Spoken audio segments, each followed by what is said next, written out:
3 বছরের মধ্যে উনি বাংলাদেশকে সচল একটি জায়গায় নিয়ে এসেছিলেন এবং তারা তাদের অর্জিত আয় থেকে তাদের জীবন নির্বাহ করবে সেগুলো দেখাচ্ছিলেন।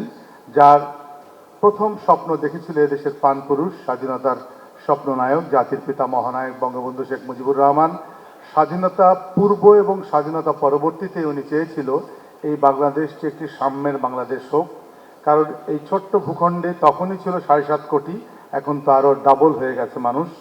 সেই সময় চিন্তা করেছিল এই বাংলাদেশকে যদি আমাদের এগোতে হয়, এই কৃষি নির্ভর বাংলাদেশকে কৃষির উন্নয়ন ব্যাপকভাবে করতে হবে, গ্রামভিত্তিক অর্থনীতিকে শক্তিশালী করতে হবে।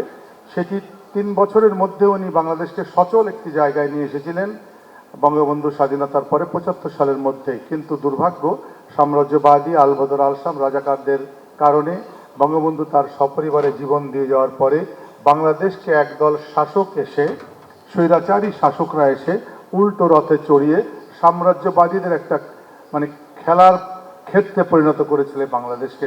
যুগোপযোগী আয়োজনে দেশি বিদেশি উন্নত উৎপাদন সহায়ক প্রযুক্তি এবং মেশিনারি সংশ্লিষ্ট উদ্যোক্তা, উৎপাদক, আমদানিকারক, গবেষক ও কৃষকদের মধ্যে উৎসাহ নিশ্চয়ই এই বিষয়গুলো যদি আমরা সমস্ত কৃষক লেভেলে এই আয়োজনটা করতে পারতাম, তারা কিন্তু আরও উদ্বুদ্ধ হতো।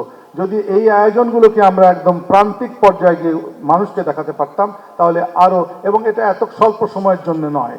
আমি মন্ত্রী মহোদয়, আমাদের মন্ত্রী মহোদয় রয়েছেন, আমি প্রতিমন্ত্রী, সচিব, আমরা তো জানছি বিষয়গুলো।